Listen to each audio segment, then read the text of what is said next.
Las partículas de mayor tamaño ingresan o abandonan la célula por el denominado transporte en masa. Este tipo de transporte involucra siempre un gasto de energía en forma de ATP o adenosintrifosfato, ya que la célula realiza un movimiento general de su estructura. El mecanismo por el cual los materiales entran a la célula se denomina endocitosis y aquel por el que la abandonan, exocitosis. En la endocitosis, una extensión de la membrana rodea progresivamente al material que será internalizado. Luego se produce una gemación o invaginación de la membrana y finalmente esta se separa de la membrana, formando una denominada como vesícula endocítica. Posteriormente, el material incorporado es digerido por el lisosoma. Se distinguen tres tipos de endocitosis denominadas como fagocitosis, pinocitosis o endocitosis mediada por receptor. La fagocitosis implica la ingestión de partículas de gran tamaño, como pueden ser microorganismos, restos celulares e inclusive restos de otras células, por medio de vesículas llamadas fagosomas. Estos fagosomas suelen presentar como los microorganismos que ingieren gran tamaño. La fagocitosis solo se da en determinados tipos de células.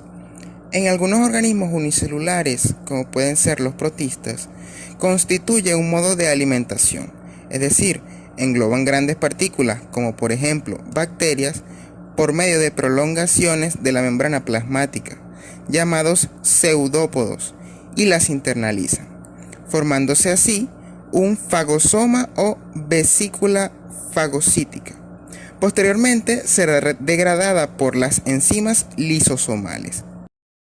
En los animales, este proceso solo se lleva a cabo en células altamente especializadas, denominadas como células fagocíticas, las cuales son macrófagos de los tejidos y glóbulos blancos sanguíneos denominados como neutrófilos. En estos casos, la función no es de índole nutricional, sino defensiva. Las células fagocíticas defienden nuestro organismo contra infecciones, ingiriendo microorganismos patógenos.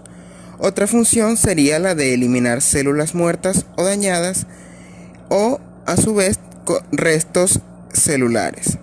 El proceso fagocítico se desencadena por la unión del material a endocitar con ciertos receptores de la membrana plasmática que reconocen al mismo.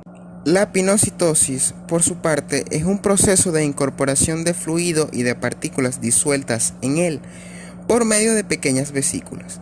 Es un proceso inespecífico y la velocidad de ingestión es muy alta. Por ejemplo, un macrófago puede ingerir por hora un cuarto de su volumen celular. El tamaño de estas vesículas endocíticas es mucho menor que el de los fagosomas. Un proceso similar al anterior es la denominada como endocitosis mediada por receptor, salvo que en este proceso la endocitosis es mucho más selectiva. Determinadas moléculas denominadas como ligandos que la célula desea incorporar son reconocidos por receptores específicos, ubicados en la membrana plasmática.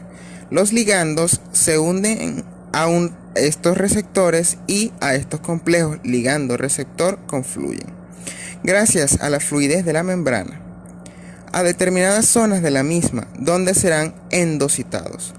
La invaginación de la membrana se denomina en este caso fosa revestida. Esto se debe a que las vesículas presentan en su cara citosólica, es decir, la cara que se encuentra pegada o da pie al citosol, un revestimiento de proteínas características, en este caso la de clatrina.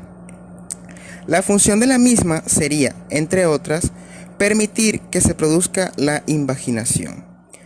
A continuación de este proceso se forma la denominada vesícula recubierta o revestida, que se fusionará con el conjunto de vesículas denominadas como endosomas, donde se clasifican las células endocitadas y las separa de sus receptores. Un ejemplo importante de este proceso es la captación de colesterol por las células animales. El colesterol, debido a su carácter hidrofóbico, es transportado por la sangre unido a proteínas, formando complejos llamados lipoproteína de baja densidad o LDL. Estas LDL se unen a receptores ubicados en la superficie celular y los complejos LDL receptor son internalizados en las vesículas revestidas y luego transferidas a los endosomas, previa liberación de la cubierta de clatrina. En el interior de los endosomas, el LDL se disocia del receptor y este es reciclado nuevamente a la membrana plasmática para captar nuevamente el LDL. La exocitosis. Este es el proceso inverso a la endocitosis. En este caso, material contenido en vesículas intracelulares, también denominadas como vesículas de secreción, es vertido al medio extracelular. La secreción de sustancias comienza generalmente con estímulos provenientes del medio extracelular, que inducen a las vesículas de secreción ubicadas en las cercanías de la membrana a fusionarse con la misma y buscar su contenido al medio extracelular.